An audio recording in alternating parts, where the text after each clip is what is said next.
देखो कल हमने मगध का उत्कर्ष के कारण देखे थे कि 16 महाजनपदों में से मगध सबसे शक्तिशाली होता है और धीरे धीरे करके एक मगध साम्राज्य की स्थापना होती है। तो मगध के उत्कर्ष के हमने बहुत सारे कारण देखे थे। उन बहुत सारे कारणों में हमने राजनीतिक कारण को देखा था और राजनीतिक कारक में एक पॉइंट हमने लिखा था कि वहां के शासकों की भूमिका, योग्य एवं उत्तरदायी शासकों की भूमिका। मगध के साथ कुछ ऐसा रहा कि एक के बाद एक योग्य एवं महत्वाकांक्षी शासक मगध की गद्दी पर बैठे, जिसका परिणाम यह हुआ कि प्रत्येक राजा ने अब मगध के साम्राज्य को लगातार विस्तारित किया। मतलब वो विस्तार रुका नहीं। जो हर्यक वंश से चालू होता है तो मौर्य वंश तक हमको मगध का विस्तार ही दिखाई देता है। तो देखो, यदि हम मगध के उत्कर्ष में उसके राजनीतिक व्यक्तियों की भूमिका या वंशों की भूमिका देखें तो मगध पर सबसे हमको पहले बृहद्रथ वंश का शासक दिखाई देता है।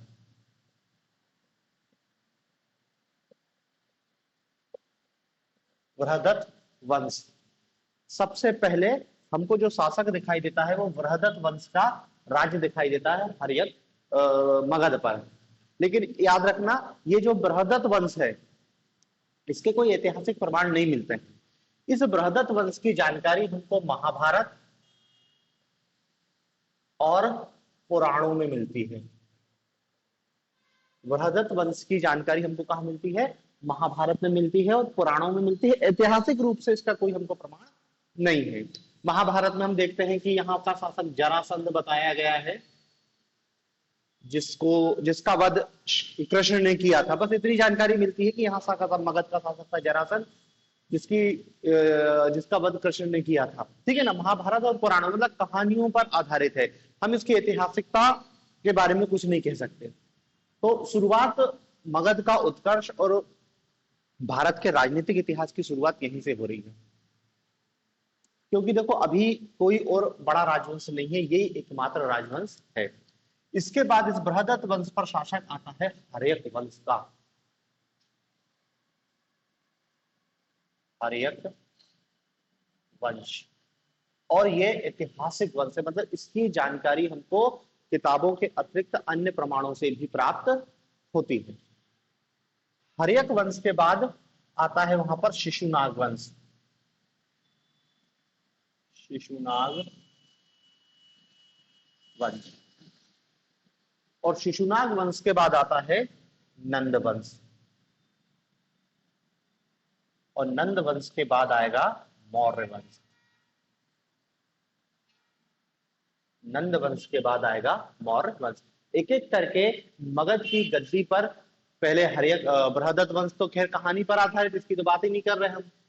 हर्यक वंश, शिशुनाग वंश, नंद वंश और अंत में मौर्य वंश एक एक करके मगध की गद्दी पर बैठते हैं। हर्यक वंश में 3 शासक होते हैं जिनका इतिहास में उल्लेख मिलता है। फिर शिशुनाग वंश है, फिर नंद वंश है, फिर मौर्य वंश है। ये इसको हम कह सकते हैं कि भारत के राजनीतिक इतिहास की शुरुआत यही है। यदि टाइम पीरियड की बात करें तो 544 ईसा पूर्व से 412 ईसा पूर्व तक, 544 ईसा पूर्व से 412 ईसा पूर्व तक हर्यक वंश का टाइम पीरियड है। नाग वंश है 412 से 412 ईसा पूर्व से लेकर 344 ईसा पूर्व तक, 344 ईसा पूर्व। ठीक है ना। शिशुनाग वंश कह लें या नाग वंश कह लें, बात एक ही है, क्योंकि शिशुनाग ने संस्थापित किया था, इसलिए शिशुनाग वंश या नाग वंश। और फिर नंद वंश है 344 से 324 ईसा पूर्व, 344 से 324 ईसा पूर्व। 344 से 324 ईसा पूर्व नंद वंश था, और नंद वंश के बाद आता है फिर मौर्य वंश, और ये 324 या 315 इसका टाइम पीरियड रहता है। बीच में इनके कुछ युद्ध भी हुए हैं। तो ये लगभग 185 ईसा पूर्व तक मौर्य वंश का हमको शासन दिखाई देता है। मौर्य वंश की कहानी तो खैर हम अलग से ही पढ़ेंगे। मौर्य वंश की कहानी अलग से देखेंगे, क्योंकि वो बहुत डिटेल में पढ़ा जाएगा मौर्य वंश। क्योंकि उसके मौर्य वंश से संबंधित जो क्वेश्चन है इतिहास में बहुत ज्यादा पूछे जाते हैं, ठीक है ना। तो मौर्य काल को तो हम अलग से देखेंगे। ये मौर्य काल आप समझ लो 324 से 195 या 198 के आसपास तक आप समझ सकते हो। इतना देखो मगध के उत्कर्ष की कहानी है। मगध के उत्कर्ष में 185 है, 185 ईसा पूर्व मौर्य वंश का अंत होगा। मौर्य वंश के अंत होने के साथ ही देखो यहीं तक हम क्यों पढ़ रहे हैं, क्योंकि इसके बाद क्या आएगा, पुष्यमित्र शुंग, शुंग वंश आएगा। और शुंग वंश मगध को अपनी राजधानी नहीं बनाएगा, वो विदिशा को राजधानी बनाएगा। तो मगध से हटके कहां जाएंगे हम, विदिशा। ये मौर्य वंश के, ये मगध के उत्कर्ष का राजनीतिक इतिहास है कि कैसे बृहदत्त की जानकारी मिलती है। फिर हर्यक वंश, शिशुनाग वंश, नंद वंश और मौर्य वंश। अब देखो इन सब में जो शुरुआत कर रहा है वो कौन है, हर्यक वंश। तो मगध के राजनीतिक इतिहास की शुरुआत हो रही है हर्यक वंश से। तो हमको यही देखना है कि हर्यक वंश में कौन था, कौन से शासक थे जिन्होंने मगध को आगे बढ़ाने में महत्वपूर्ण भूमिका निभाई।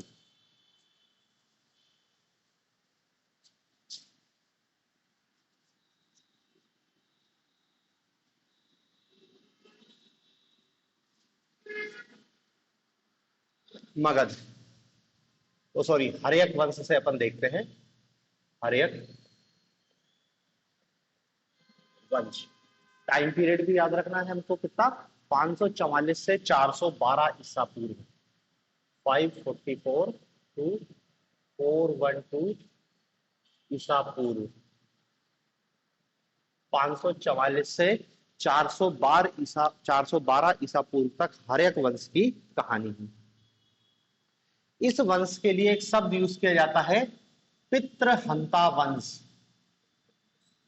पितृहंता वंश, क्योंकि इस साम्राज्य में ज्यादातर जो शासक थे वो अपने पिता की हत्या करके राजगद्दी पर बैठते हैं। मतलब ट्रेडिशन ही हो गया है कि बाप बेटे को, बेटा बाप को मारेगा तभी उसको राजगद्दी मिलेगी, इसलिए इसका नाम इतिहासकारों ने पितृहंता वंश के रूप से रख दिया। अब देखो इस हर्यक वंश का जो पहला शासक था वो था बिंबिसार।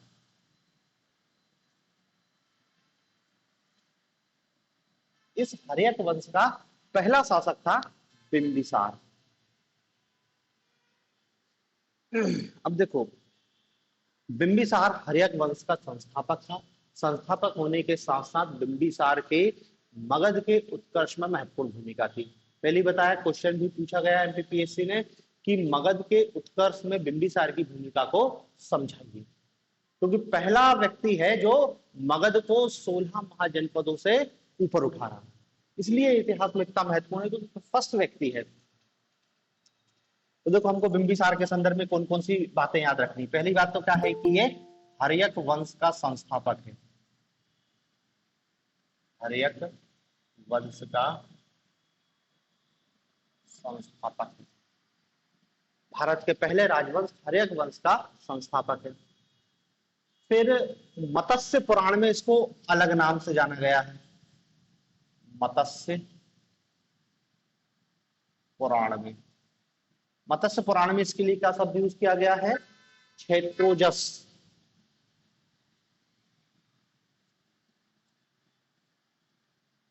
ये पेपर में नाम पूछा जाता है कि क्षेत्रोजस को किस नाम से जाना जाता था, बिंबिसार का नाम ही था क्षेत्रोजस। जैन साहित्य में इसे श्रोणिक कहा गया है। जैन साहित्य में इसे क्या कहा गया है, श्रोणिक। जैन साहित्य में क्या कहा गया है, इसे श्रोणिक। ठीक है, तो इसके दो नाम आपको याद रखने होंगे, क्षेत्रोजस मत्स्य पुराण में और श्रोणिक जैन साहित्य में। और भी मत्स्य पुराण में बहुत कहा गया है कि 80,000 गांव थे इसके पास, और बहुत बड़ी बड़ी बातें की गई। अब देखो इस जो क्या कहते हैं बिंबिसार, आपका बिंबिसार है, इसकी इतिहास में जो मेन भूमिका है, देखो ये पहला राजनीतिक वंश है भारत का, ठीक है। और ये पहला राजनीतिक वंश होने के नाते जिन पॉलिसीज की शुरुआत करेगा वो आपको हर राजवंश में दिखाई देंगी। इसलिए इतिहास में इतना महत्वपूर्ण है क्योंकि ये कुछ ऐसी डिप्लोमेसी की शुरुआत कर रहा है जो राजतंत्र की नींव बनेगी। तो ये तो बिंबिसार के संदर्भ में फैक्चुअल है, 3 नंबर में पूछ सकता है, पूछा भी गया है। अब बिंबिसार की कुछ पॉलिसीज थी, उसने अपना साम्राज्य विस्तार किया। भाई 16 महाजनपदों में मगध को सबसे शक्तिशाली महाजनपद बना रहा है कौन? बिंबिसार। तो इसके लिए जरूरी क्या है? वो साम्राज्य विस्तार करेगा। मगध जब साम्राज्य विस्तार करेगा तो दूसरे राजाओं से उसकी लड़ाई होगी। तो यहां पर देखो मगध है और 15 महाजनपद और है, सबसे तो लड़ नहीं सकता वो, तो क्या करेगा? किसी से लड़ाई लड़ेगा और अन्य किसी से कुछ ऐसी पॉलिसी बनाएगा कि मित्रता स्थापित करे, रिश्तेदारी स्थापित करे, ताकि मगध का उत्कर्ष हो, मगध का साम्राज्य विस्तार हो। तो देखो मगध के साम्राज्य विस्तार के लिए ये 3 नीतियों को लेके आता है। 3 नीतियां, 3 नीतियां। सबसे पहली नीति होती है जिसको नाम दिया गया है मित्र नीति। मित्र नीति, मित्रता स्थापित करो। अब मित्रता किससे स्थापित करेंगे? स्वाभाविक सी बात है, कमजोर से तो मित्रता स्थापित करने की कोई जरूरत नहीं। आपको आपका साम्राज्य दिखता है, जो कमजोर है उसको तो आप हरा के और जीत लोगे, जो ताकतवर है उसको तुम हरा नहीं सकते, तो उससे दोस्ती कर लो। तो इनने कहा है सबसे पहले मित्र नीति, और मित्र नीति के तहत इसने क्या किया? अवंती नरेश चंड प्रद्योत, अवंती नरेश चंड प्रद्योत की सेवा में अपने राजदूत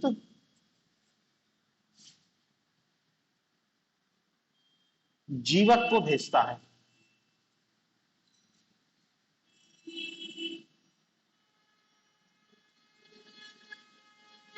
चंड प्रद्योत की सेवा में, अवंती का शासक होता है चंड प्रद्योत, वो बीमार हो जाता है, उसको पीलिया हो जाता है, ठीक नहीं होता है। तो ये जीवक है ना, ये डॉक्टर है, वैद्य है, इसको भेजता है कि जाओ उनका इलाज करो।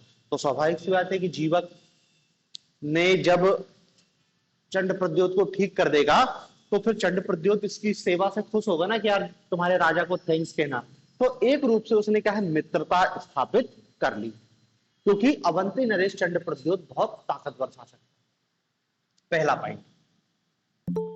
दूसरा काम क्या करता है मित्र नीति के तहत? दूसरा काम करता है मित्र नीति के तहत, वो गांधार नरेश पुष्कर सरीन के दरबार में, गांधार नरेश पुष्कर सरीन के दरबार में, गांधार नरेश पुष्कर सरीन के दरबार में भी एक दूत भेजता है।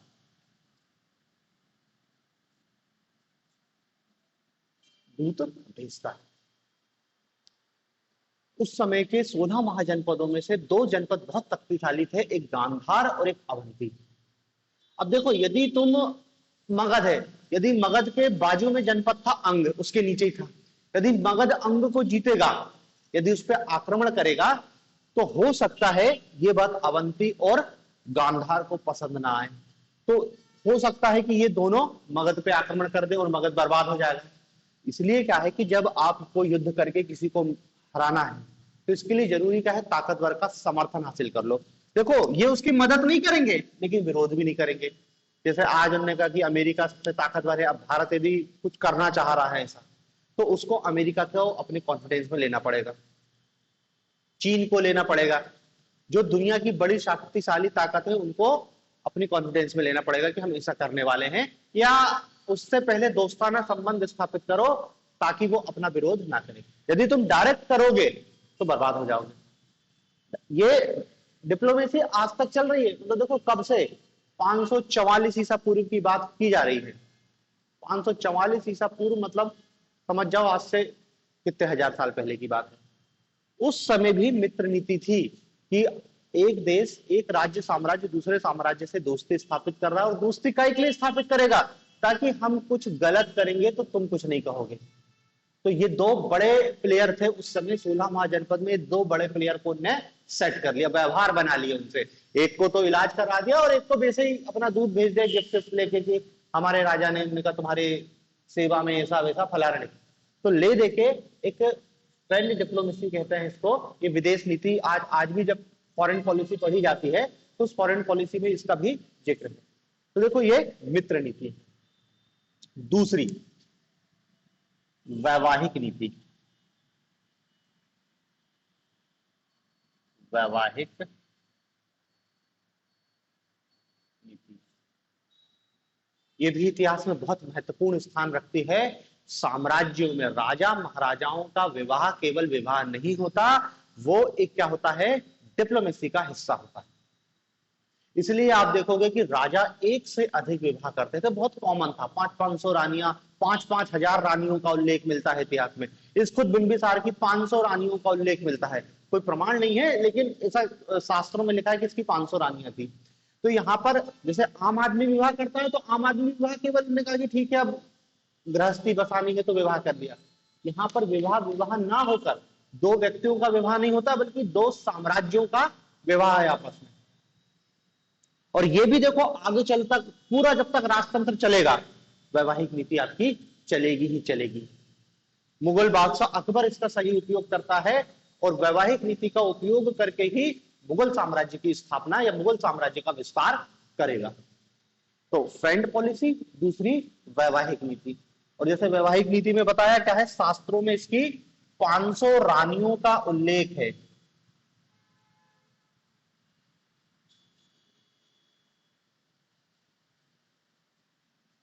500 रानियों का उल्लेख है, जिसमें से 3 रानियों का जिक्र इतिहास में मिलता है। 3 विवाह का जिक्र इतिहास में मिलता है। पहला विवाह इसने किया कौशल नरेश प्रसेनजीत की बहन, कौशल नरेश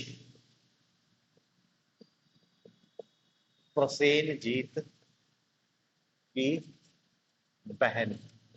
कौशल नरेश प्रसेनजीत की बहन जिसका नाम था महाकौशला देवी।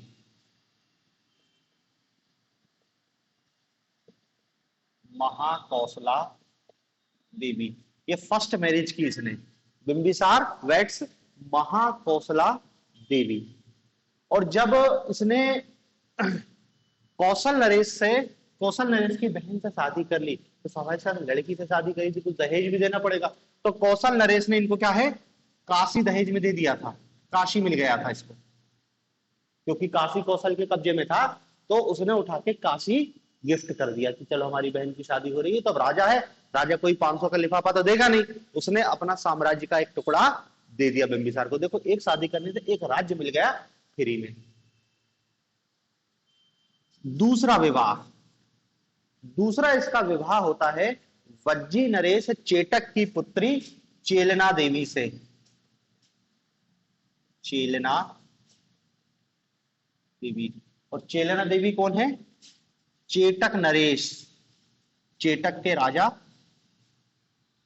चेटक नरेश, वो सॉरी वज्जी नरेश चेटक की पुत्री, वज्जी के शासक थे।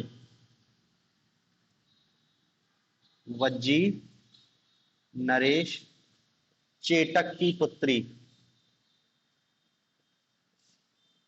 वज्जी नरेश चेटक की पुत्री चेलना देवी, दूसरा विवाह। तीसरा विवाह होता है मद्र राजकुमारी क्षेमा से। क्षेमा कहां थी, मद्र राजकुमारी, मद्र राजकुमारी क्षेमा। मद्र मतलब होता है पंजाब के आसपास वाला क्षेत्र, मद्र राजकुमारी क्षेमा, ठीक है ना। तो देखो वैवाहिक नीति में 3 विवाह का उल्लेख मिलता है, पहला विवाह महाकोशला देवी से होता है, दूसरा विवाह चेलेना से होता है, और तीसरा विवाह क्या है, क्षेमा से होता है। तो देखो, 2 जनपद से फ्रेंडशिप कर ली, 3 जनपदों में उसने वैवाहिक संबंध स्थापित कर लिए, 15 में से 5 जनपद से तो उसने अपने संबंध इतने मजबूत कर लिए कि यदि कोई इसको परेशान करेगा तो ये 5 जनपद उसका साथ नहीं देंगे, तो विरोध तो नहीं करेंगे, विरोध तो नहीं करेंगे। अब तीसरे नंबर पे आएगी पॉलिसी, अब वो अपनाएगा आक्रमण नीति, युद्ध नीति इसको कहते हैं, युद्ध नीति या आक्रमण, युद्ध डिप्लोमेसी, आक्रामक नीति। देखो पहले ये 3rd नंबर पे यदि डायरेक्ट आक्रमण की नीति अपनाता ना तो मगध बर्बाद हो जाता है। यही तो राजा का दिमाग है, कूटनीतिक उपयोग है। मगध का उत्कर्ष में बिंबिसार की भूमिका क्यों पढ़ी जाती है? इसलिए कि देखो पॉलिसी अपना रहा है उस समय जिस समय कोई जानकारी नहीं है, बाद के समय में तो राजाओं को जानकारी हो जाती है कि कैसे कैसे क्या करना है। ये पहला व्यक्ति है जो अपना दिमाग लगाकर, हालांकि इसके भी जो इसको क्या कहते हैं कूटनीतिज्ञ थे, बिंबिसार के 2 सलाहकार थे, एक का नाम था दीर्घचारण, दीर्घचारण, और दूसरे का नाम था सुनिधि। ये दोनों इसके सलाहकार थे, डिप्लोमेटिक थे, उन सबका दिमाग है। ले देके ये पहला व्यक्ति है जो इस टाइप की पॉलिसी अपना रहा है। पहले उनने मित्रता की नीति स्थापित करी, फिर वैवाहिक नीति की स्थापना करके, और फिर अंत में वो आक्रमण करेगा। डायरेक्ट आक्रमण करता तो बर्बाद हो जाता, ये सारे बड़े जनपद मिलकर उसको निपटा देते। इसलिए उसने अपने दिमाग का उपयोग किया लड़ने से पहले। मतलब देखो, हम मगध के उत्कर्ष में सारी चीजों को पढ़ा, उसका भौगोलिक स्थिति को बहुत बड़ी भूमिका बनाया कि मगध में उन्होंने कहा कि अच्छी खेती हो रही थी तो राज्य को अच्छा टैक्स मिल रहा था, जनसंख्या बढ़ रही थी, लोहे की खदानें थी तो हथियारों का निर्माण किया गया, हाथी थे, सब कुछ था। लेकिन यदि वो बिना इसके युद्ध नीति को अपना लेता तो कितना ही ताकतवर होता, बर्बाद हो जाता, क्योंकि 15 के 15 जनपद मिलकर इस पर आक्रमण कर देते और ये बर्बाद हो जाता। इसीलिए उसने पहले बड़े प्लेयरों को सेट किया, बड़े प्लेयरों को सेट किया। अमेरिका से दोस्ती कर ली, रूस से दोस्ती कर ली, चीन से संबंध स्थापित कर लिए। ये तो 3 बड़े प्लेयर हैं।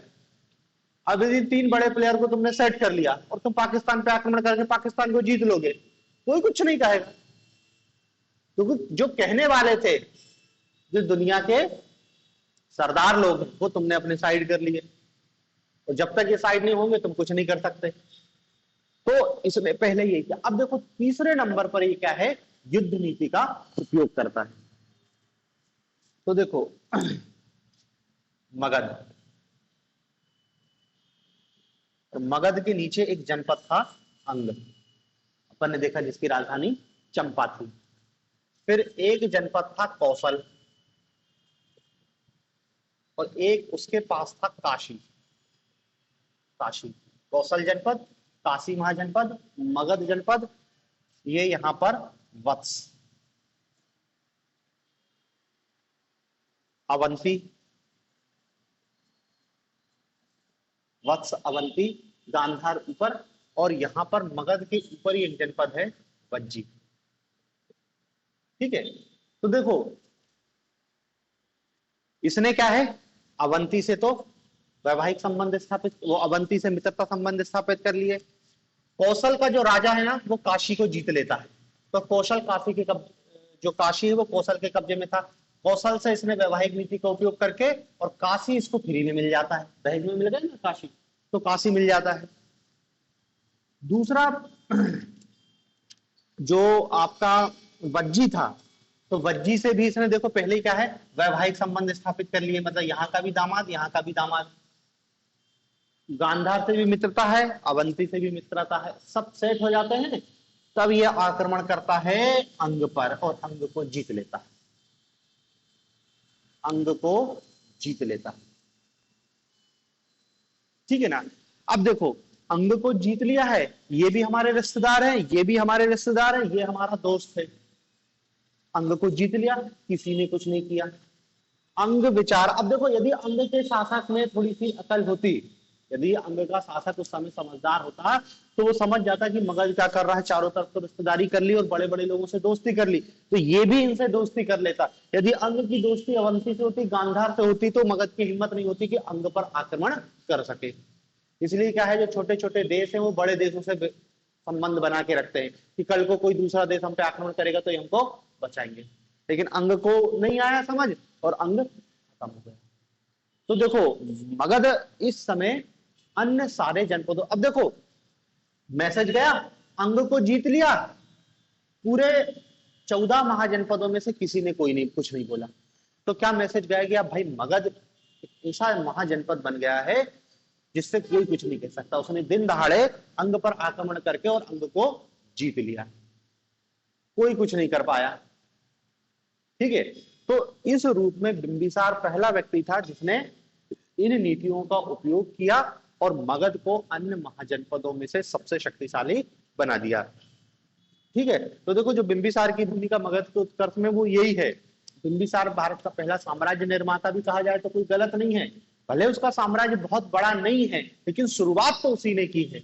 आगे आने वाले शासकों के लिए ये तीनों नीति अपन को हर साम्राज्य में दिखाई देगी। देखो क्या है, कोई भी शासक कोई भी साम्राज्य एब्सोल्यूट रूप से बहुत ताकतवर नहीं होता, इतना ताकतवर नहीं होता कि नहीं मैं सबको युद्ध में हरा के और साम्राज्य विस्तार कर लूंगा। उसको व्यवहार बनाने ही पड़ेंगे, तभी वो साम्राज्य विस्तार कर पाएगा। और धीरे धीरे करके देखो ये सबको जीत लेगा। शुरुआत यहां से हुई है। तो ये तीन नीतियों का आपको याद रखना है। तीनों नीति अलग से भी पूछी जा सकती है, नहीं तो बिंबिसार के संदर्भ में कोई भी क्वेश्चन पूछेगा यही आंसर आपको बताना पड़ेगा। ठीक है ना, तो ये बिंबिसार के संदर्भ में इतनी बात आपको याद रखनी है।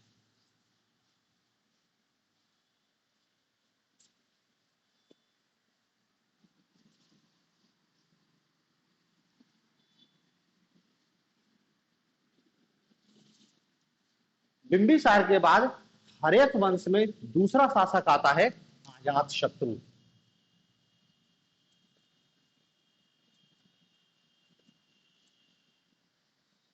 अजात शत्रु बिंबिसार के बाद उसका लड़का बनता है अजात शत्रु। और अजात शत्रु ने अपने बाप बिंबिसार की हत्या करके गद्दी हासिल की थी। बिंबिसार की हत्या कर गद्दी हासिल करी थी। और देखो भारत का पहला राजवंश है, इसे ही क्या कहते हैं, पितृहंता वंश। ये एक चीज और बता देता है कि यदि तुमको राजा बनना है तो बाप की हत्या करने से भी पीछे नहीं हटना है। जब तक बाप को नहीं मारोगे राजा नहीं बनोगे। और पूरे राजतंत्र, जब तक हम भारत का इतिहास पढ़ेंगे राजाओं की यही है, राजा को सबसे बड़ा खतरा अपने युवराज से होता है। युवराज ही उसको निपटा देता है क्योंकि उसको राजा बनना है। बाप को हटा के ही राजा बनेगा, बाप को हटा के, चाचा को हटा के, पूरे खानदान को मार के तब आपको राजगद्दी मिलेगी। तो राजनीति का भी पहला नियम यहीं से आ जाता है क्या कि भैया राजनीति में कोई किसी का नहीं है। आपको यदि राजा बनना है तो अपने घर द्वार माँ बाप सबकी हत्या करने से भी परहेज नहीं करोगे, तभी आप राजा बनोगे, नहीं तो राजा बनना भूल जाओ। वो सिर्फ किस्से कहानियों में होता है कि बाप ने कह दिया जंगल चले जाओ तो जंगल चले गए। पूरा भारत का राजनीतिक इतिहास आप देख लोगे, हर जगह यही है, बाप बेटे की ही मेन लड़ाई है। क्योंकि क्या बनना है, राजा बनना है। बाप बेटे और भाई भाई की लड़ाई। अब एक राजा, लड़के उसके चार, राजा तो एक ही बनेगा ना। तो ऐसा नहीं है कि बाप ने कह दिया कि ये एक बेटा राजा बनेगा तो तीन बेट के मुंह थोड़ी देखेंगे, चारों आपस में लड़ेंगे, तीन मरेंगे और एक राजा बनेगा। ये इतिहास का नियम, ये इतिहास में कॉमन चीज है। ये इतिहास में कॉमन चीज है। विवाह नीति, युद्ध नीति, मित्रता और ये हत्याएं बहुत कॉमन है। इसमें कुछ अचरज वाली बात नहीं है कि किसी ने अपने बाप की हत्या कर दी, किसी ने अपने घर वालों को मार दिया। राजा बनना है तो ये सब करना पड़ेगा, और नहीं तो प्रजा तो बनी रहो, कौन पूछ रहा तुमको। अजात शत्रु ने भी यही किया और भारत के इतिहास की शुरुआत यहीं से हो जाती है कि बाप को मार के ही राजगद्दी मिलेगी। और ये हर्यक वंश तो बदनाम ही था इतिहास में पितृहंता वंश के नाम से। ठीक है, अब देखो इसको इतिहास में कुणिक के नाम से जाना जाता है। कुणिक, जैसे उसको क्षेत्रोज और शोणिक के नाम से जाना गया है, इसको किस नाम से जाना गया है? पुणिक उपनाम से जाना गया है।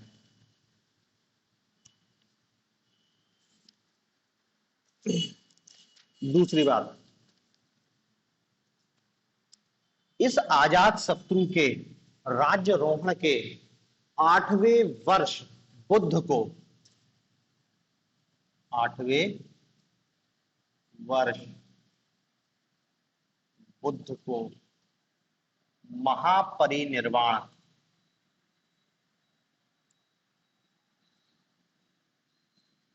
महापरिनिर्वाण मतलब मृत्यु होती है। ठीक है ना? तो ये क्वेश्चन पूछा जा सकता है कि जब महात्मा बुद्ध की मृत्यु हुई थी तो मगध का साम्राज्य शासक कौन था? अजात शत्रु। अजात शत्रु के राज्यरोहण के 8वें वर्ष बुद्ध की मृत्यु हुई थी, और बुद्ध की मृत्यु हुई थी इसी कारण राजगृह, इसकी जो राजधानी थी राजगृह की सप्तपर्णी गुफा में महाकश्यप की अध्यक्षता में, सप्तपर्णी गुफा में महाकश्यप की अध्यक्षता में, महाकश्यप की अध्यक्षता में प्रथम बौद्ध संगीति का आयोजन किया गया। प्रथम बौद्ध संगीति का आयोजन किया गया। महाकश्यप की अध्यक्षता में प्रथम बौद्ध संगीति का आयोजन किया गया। बौद्ध, महात्मा बुद्ध की मृत्यु हुई थी तो जितने बौद्ध धर्म के अनुयायी थे उन्होंने अपनी एक मीटिंग की थी, तो मीटिंग इतिहास में क्या है? प्रथम बौद्ध संगीति के नाम से जानी जाती है। उसको अपन अलग से पढ़ेंगे, ये तो बस अजात शत्रु के पर्सपेक्टिव में हम देख रहे हैं। ठीक है, तो देखो ये तो इसके काल की एक प्रमुख घटना है, बुद्ध को मृत्यु होना। दूसरा क्या है? इसने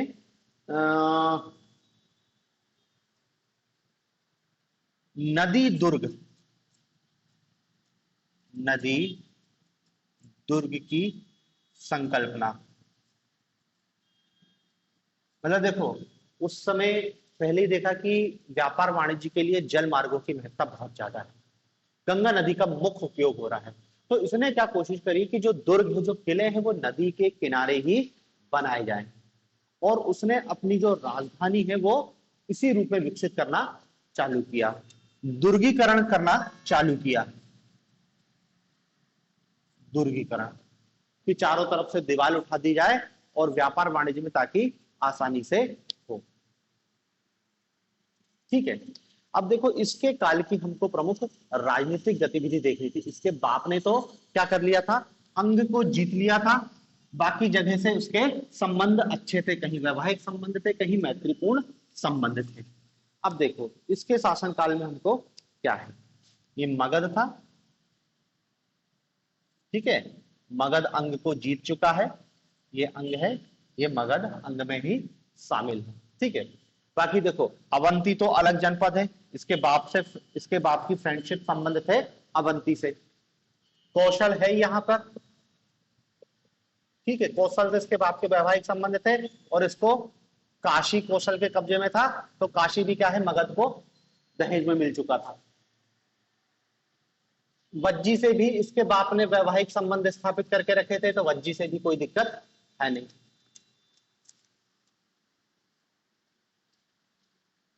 और वत्स भी यहां पर एक जनपद था। अब देखो शुरुआत क्या होती है? मगध पर अजात शत्रु गद्दी पर बैठता है, अपने बाप बिंबिसार की हत्या करके बैठता है। और बिंबिसार किसका दामाद है? बिंबिसार मूल रूप से कौशल, कौशल नरेश प्रसेनजीत ने अपनी बहन महाकौशला से विवाह किया था, और वो उसका पति मरा था, उसके गम में महाकौशला देवी की भी मृत्यु हो जाती है। तो स्वाभाविक सी बात है कौशल को ये बात पसंद नहीं आती, और कौशल ने इसको जो काशी दिया था ना, ये उससे वापस ले लेता है कि देखो हमने तुम्हारे बाप को दहेज में दिया था, तुमने तो अपने बाप की हत्या कर दी, भगो इधर से। तो काशी जो दहेज में दिया था, काशी उनसे वापस ले लेता है। अब जब काशी इससे छुड़ाता है तब अजात शत्रु और प्रसेनजीत के बीच युद्ध होता है। प्रसेनजीत वर्सेस अजात शत्रु, दोनों के बीच युद्ध होता है। प्रसेनजीत और अजात शत्रु के बीच युद्ध होता है और अजात शत्रु क्या होता है, इस युद्ध में विजय हो जाता है। अजात शत्रु इस युद्ध में विजय हो जाता है और इसके परिणाम स्वरूप क्या है, काशी पुनः प्राप्त होता है। काशी पुनः प्राप्त होता है। प्रसेनजीत पराजित हुआ है तो प्रसेनजीत ने काशी उसको दे दिया। दूसरा, प्रसेनजीत को अपनी लड़की, प्रसेनजीत की पुत्री वजीरा से विवाह करता है।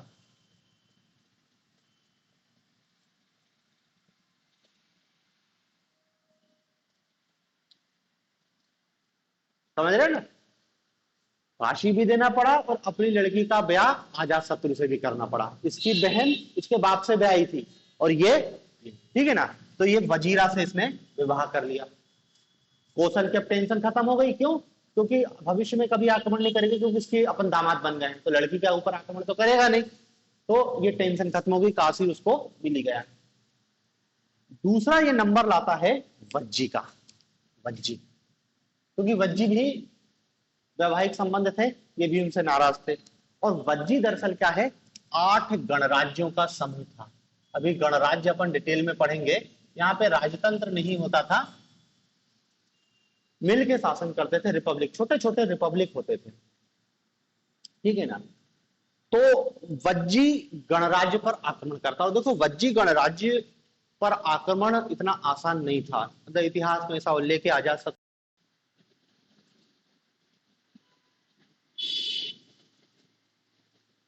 ठीक है ना।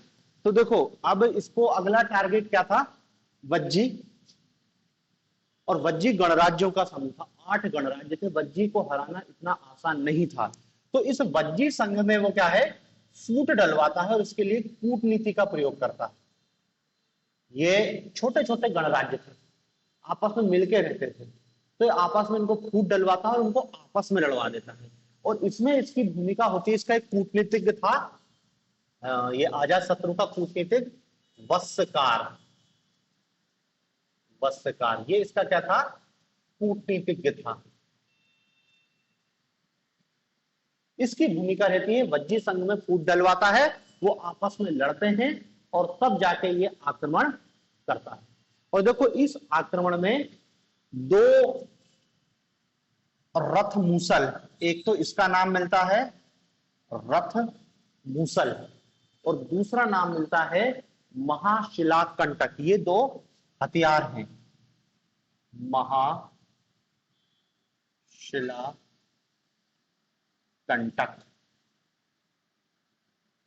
महाशिलाकंटक, रथ मूसल और महाशिलाकंटक। ये जो रथ मूसल है, ये तोप जैसा है, आधुनिक तोप। देखेंगे तोप बाबर लेके आएगा भारत में, जिसमें बारूद का उपयोग करेगा वो। लेकिन इस समय भी तोप जैसा उपकरण ये उपयोग करते थे, पत्थर पत्थर फेंकते थे, जो भी। तो इस युद्ध में रथ मूसल और महाशिलाकंटक का उपयोग करता है और वज्जी संघ को पराजित करता है। इस युद्ध में मकली पुत्र गौशाल की मृत्यु होती है। अब ये कौन थे, ये आगे अपन देखेंगे। मकली पुत्र गौशाल अजीवक संप्रदाय के जन्मदाता थे, इनकी मृत्यु होती है, ठीक है। और इस रूप में वज्जी महासंघ का विलय मगध में हो जाता है। एक बड़ी जीत थी मगध के लिए, क्योंकि तो वज्जी 8 गणराज्यों का समूह था, मतलब 8 उसको अलग अलग छोटे छोटे क्षेत्र मिल गए थे। तो वज्जी अंग पहले से पास था, काशी भी मिल गया, वज्जी भी मिल गया, और प्रसेनजीत की मृत्यु के बाद ये कौशल को भी जीत लेगा। तो इस रूप में देखो, मगध में आगे लिख लेना कि कौशल का भी विलय हो जाता है। कौशल का विलय। तो देखो, अब मगध में क्या क्या मिल गया, कौशल मिल गया, काशी मिल गया, वज्जी महासंघ मिल गया, और अंग तो पहले ही से था। मगध और विस्तारित, मतलब देखो आगे बढ़ा रहा है। बाप ने जो छोड़ के गया था उससे एक कदम आगे, अब ये इतना करके जाएगा, अब इसके बाद जो अगला आएगा वो इसको चीज को आगे बढ़ाएगा। तो अजातशत्रु और बिंबिसार ये दोनों मगध को बहुत शक्तिशाली महाजनपद के रूप में स्थापित कर देते हैं। इसके बाद इनका जो अगला शासक आता है उदयन। उदयन या उसका एक और नाम मिलता है उदयभद्र। उदयभद्र, उदयन या उदयभद्र। इसकी क्या भूमिका है देखो, ये तो ज्यादा इसका कोई रोल है नहीं। ये पाटलिपुत्र को मगध साम्राज्य की राजधानी बनाता है। पाटलिपुत्र को मगध साम्राज्य की राजधानी।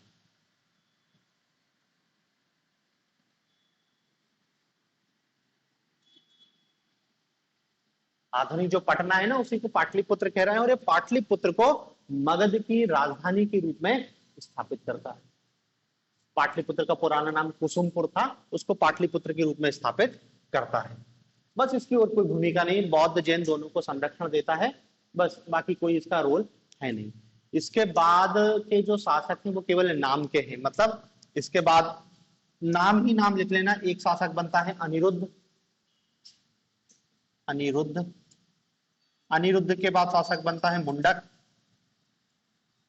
मुंडक के बाद शासक बनता है नागदशक। नागदशक, और ये नागदशक हर्यक वंश का अंतिम शासक था। अंतिम शासक नागदशक हर्यक वंश का अंतिम शासक था। नागदशक की हत्या उसके आमात्य शिशुनाग द्वारा कर दी जाती है। शिशुनाग, और एक नए राजवंश की स्थापना होती मगध में, नागवंश या शिशुनाग वंश। हर्यक वंश का खेल खत्म। हर्यक वंश में 3 शासक ही जिनका नाम याद रखना है, बिंबिसार, अजातशत्रु और उदयन। उदयन ने पाटलिपुत्र की स्थापना करी इसलिए उसको याद रखते हैं। और अंतिम शासक का नाम याद रखना है नागदशक, जिसकी हत्या उसके आमात्य, आमात्य मतलब मंत्री ने करके और राजगद्दी हत्या ली। तो यहां पर अब मगध पे एक नया साम्राज्य स्थापित होता है जिसका नाम है शिशुनाग वंश। शिशुनाग वंश। शिशुनाग वंश, ठीक है। शिशुनाग वंश का संस्थापक कौन है? शिशुनाग, पहला शासक शिशुनाग, ठीक है ना। इसको नागवंश कह लो या शिशुनाग वंश कह लो, क्योंकि उसी के नाम से जाना जा रहा है। अब देखो शिशुनाग क्या करता है, ये मगध को और आगे बढ़ाएगा। ये सबसे पहले अवंती और वत्स का विलय कर देता है मगध में। अवंती व वत्स का विलय। सोचो अवंती एक समय कितना ताकतवर था कि बिंबिसार उससे फ्रेंडशिप रिलेशन स्थापित करता है, और अब मगध इतना शक्तिशाली हो गया है कि वो अवंती का अपने में विलय कर लिया। तो देखो पहले ही अंग तो पहले ही था, वज्जी भी आ गया था, कौशल आ गया था, काशी आ गया था, अब अवंती आ गया, वत्स आ गया। मगध लगातार अपना विस्तार करते जा रहा है। यही तो है मगध का आगे बढ़ना, शासकों की भूमिका, ठीक है ना। इसने वैशाली को भी राजधानी बनाया। अतिरिक्त राजधानी थी इसकी वैशाली, मतलब पाटलिपुत्र के अतिरिक्त याद रखना वैशाली, क्योंकि वज्जी संघ में क्या है, विद्रोह हो रहे थे। तो वज्जी संघ पर नियंत्रण स्थापित करने के लिए इसने पाटलिपुत्र के अतिरिक्त वैशाली को भी राजधानी बनाया। पाटलिपुत्र के अतिरिक्त सेकंड राजधानी। बस शिशुनाग के संदर्भ में इतना ही है। फिर शिशुनाग के बाद अगला शासक आता है कालाशोक।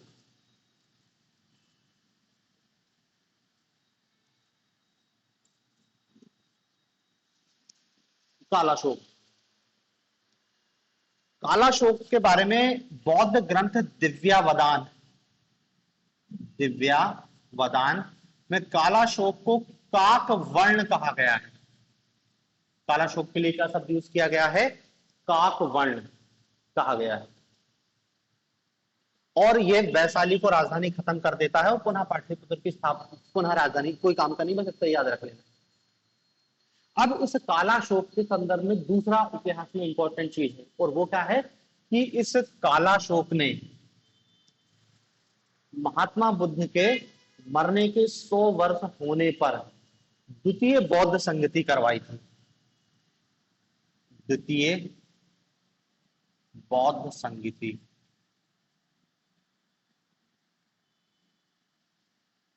द्वितीय बौद्ध संगीति का आयोजन करवाया था महात्मा बुद्ध के महापरिनिर्वाण के 100 वर्ष होने के उपलक्ष्य में। वो बौद्ध संगति जब आप पढ़ेंगे तब उसको डिटेल में देखेंगे, ये इतनी ही अपने लिए काम का है। तो देखो शिशुनाग वंश के संदर्भ में केवल ये 2 शासक हैं, दोनों का उल्लेख हमको मिलता है। तो शिशुनाग के बाद अगला वंश स्थापित होता है नंद वंश।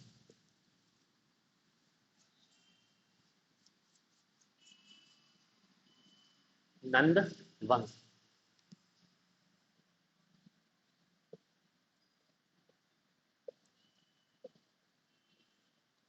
नंद वंश नंद वंश का संस्थापक था महानंदिन।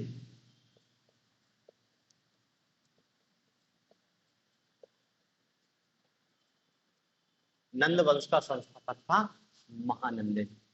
और इस नंद वंश में जो सबसे प्रतापी शासक हुआ है वो है महापद्मानंद।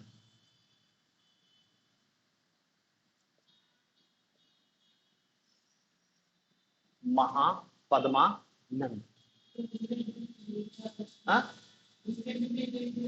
क्या संस्थापक, वो छोड़ो, महानंदिन है उसका संस्थापक। और जो सबसे बड़ा ताकतवर शासक है वो क्या है, महापद्मानंद। अब देखो क्या है ना कि ये सबसे ताकतवर है, महापद्मानंद से ही नंद वंश का नाम हमको सुनने को मिलता है। तो सामान्यतः क्या है कि आपको क्वेश्चन आएगा पेपर में कि नंद वंश का संस्थापक, ये ऑप्शन में नहीं रहेगा। ऑप्शन में आपको महापद्मानंद, घनानंद और ऐसे 4-5 नाम दिए रहेंगे, तब महापद्मानंद लगाना है। लेकिन यदि महानंदिन ऑप्शन में है तो ये इसके पहले का है।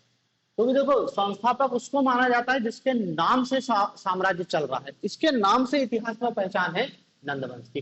जैसे अब उन्होंने कहा कि हर्यक वंश उनका मगध का पहला शासक हर्यक वंश, पहला साम्राज्य हर्यक वंश। लेकिन हर्यक के पहले बृहदत्त वंश भी था ना, लेकिन वो कोई काम का नहीं, उसका नाम मिलता है महाभारत और पुराण में। लेकिन था तो, यदि क्वेश्चन पूछ लिया जाए कि मगध के राजनीतिक इतिहास तो हर्यक वंश से, लेकिन यदि आपको बृहदत्त वंश है ऑप्शन में तो वो भी तो है ना उसके पहले। तो यही है महानंदिन उसका संस्थापक है या महापद्मानंद। तो ये दरअसल वास्तविक संस्थापक है, लेकिन नाम इसका भी मिलता है इतिहास में। तो महानंदिन संस्थापक और महापद्मानंद वास्तविक संस्थापक है, क्योंकि महापद्मानंद ही नंद वंश को ऊंचाइयों पर ले जाता है। और देखो महापद्मानंद की बात है ये कि ये दासी पुत्र था, बहुत, इनकी भी बहुत लंबी कहानी है। ये इसकी हत्या करके राजगद्दी हथियाता है। महानंदिनी की हत्या करता है कौन, महापद्मानंद, और तब ये राजगद्दी पर बैठता है। तो इसी के नाम से फिर उन्होंने कहा कि नंदवंश जाना जाएगा। ठीक है, तो नंदवंश इसी के नाम से जाना जा रहा है, महापद्मानंद के नाम से। लेकिन याद रखना जो नंदवंश में जब गद्दी पर बैठा था वो महानंदिन था। महानंदिन की हत्या करता है महापद्मानंद, जो एक दासी पुत्र था, और नंद वंश को अपने कब्जे में ले लेता और अपने नाम से ही जाना जाता है। अब देखो इसके बहुत सारे उपनाम मिलते हैं इतिहास में, बड़ी बड़ी उपाधियां ग्रहण करे इसने उपाधि ग्रहण करी थी सर्व क्षत्रो संहारक।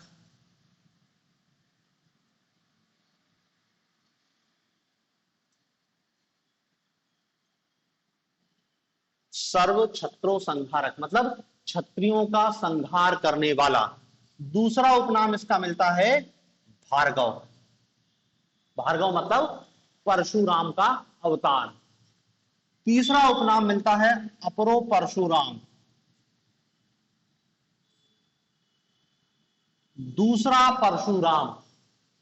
और एक उपाधि और इसको मिलती है एकराट। एकराट, एकराट एक छत्र सभी क्षेत्रों को जीतने वाला। तो देखो सर्व क्षेत्रों संहारक, भार्गव, अपरशुराम ले देके क्षत्रियों की, क्योंकि परशुराम जो है क्या है, क्षत्रियों का विनाश किया था। पृथ्वी से क्षत्रिय, पूरे क्षत्रिय मार दिए थे पृथ्वी से, तो वो उपाधि ग्रहण कर रहा है। ठीक है,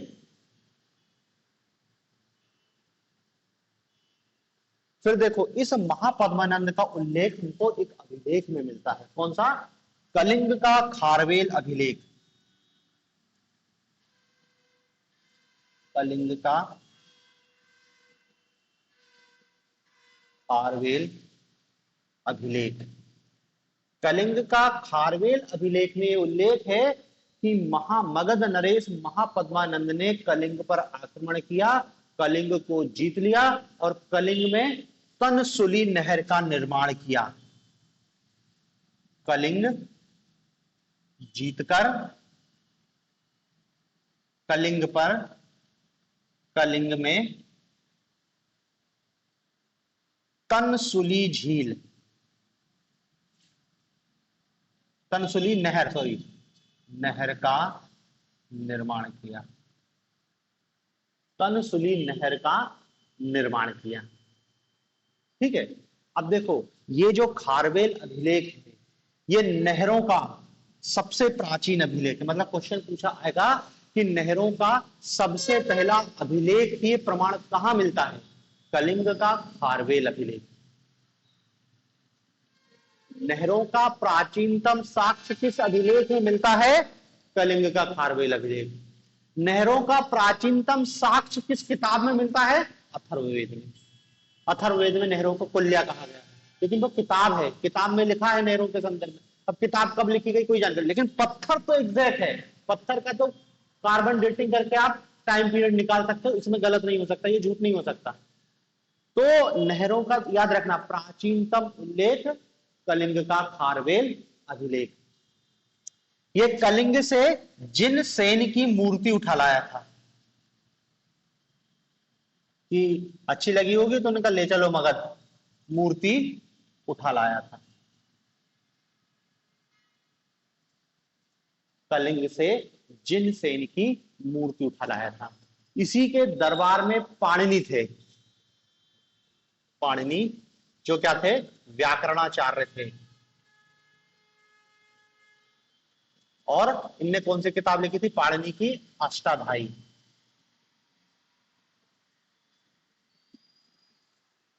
ठीक है।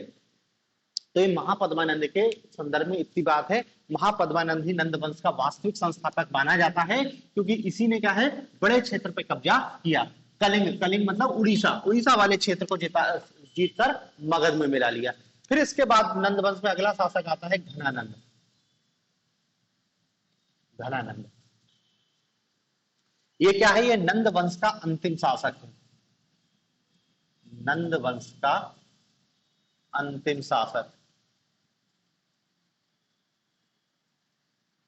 नंद वंश का अंतिम शासक। अब देखो, इसके लिए यूनानी ग्रंथों में एक शब्द उल्लेख किया है, अग्रमेज, घनानंद के लिए।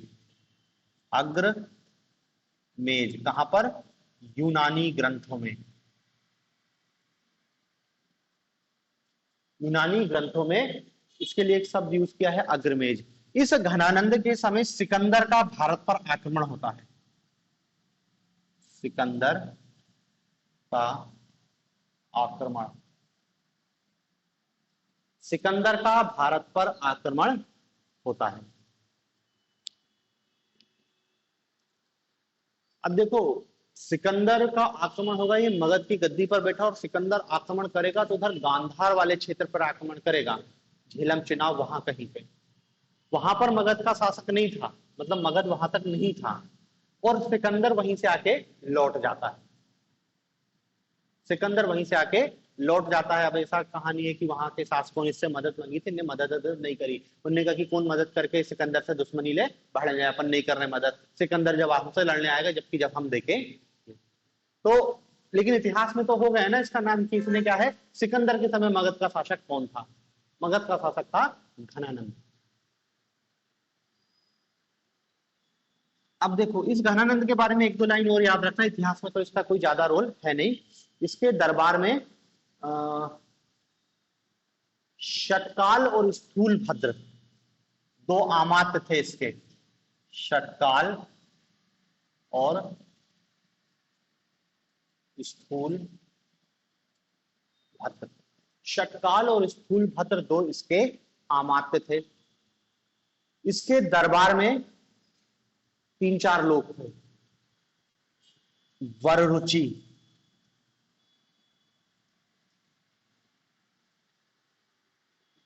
कात्यायन, वररुचि, कात्यायन, वर्ष, उपवर्ष, ये 4 लोग के नाम याद रखना।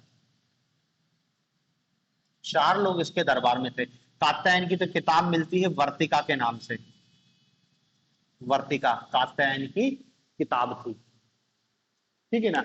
और इतिहास में इसको कोई अच्छा शासक नहीं बताया गया है, बहुत क्रूर शासक था। इसके शासनकाल में करों का बहुत बहुत ज्यादा था जनता में, और जनता में बहुत रोष था। और फिर कहानी ये कहती है कि चंद्रगुप्त नामक एक व्यक्ति इस घनानंद की हत्या करके नंद वंश को समाप्त करता है और मौर्य वंश की स्थापना कर देता है। तो इस रूप में मगध में नंद वंश की समाप्ति होती है और मौर्य साम्राज्य की स्थापना होती है। अब देखो किससे कहानी में बहुत कुछ उल्लेख है कि घनानंद जब मगध पर शासन करता था तो गांधार से एक ब्राह्मण चाणक्य चलकर आता है और वो घनानंद से मदद मांगता है। क्या मदद मांगता है कि भैया सिकंदर का आक्रमण हुआ है, हमारी मदद करो। घनानंद उसको मार के भगा देता है, बेइज्जती करके भगा देता है। तो वो प्रण लेता है कि मैं इस नंद वंश को खत्म कर दूंगा। फिर वो चंद्रगुप्त को ले जाता है, चंद्रगुप्त को ट्रेनिंग देता है और चंद्रगुप्त की सेना बनाता है और नंद वंश पर आक्रमण करवाता है और आक्रमण करवा के मौर्य वंश की स्थापना करता है और चंद्रगुप्त का प्रधानमंत्री बन जाता है चाणक्य। लेकिन ये केवल कहानी है, इतिहास में ऐसा कोई साक्ष्य नहीं है। सबसे बड़ी बात है, इतिहास में चाणक्य का ही कोई प्रमाण नहीं है। चाणक्य जिसको हम इतना नाम सुनते हैं, इतिहास में कोई एविडेंस नहीं है चाणक्य का। कहीं पता नहीं कहां से आ गया चाणक्य, इतिहासकारों में कहानी गढ़ दी गई, वो बिठा दिया गया।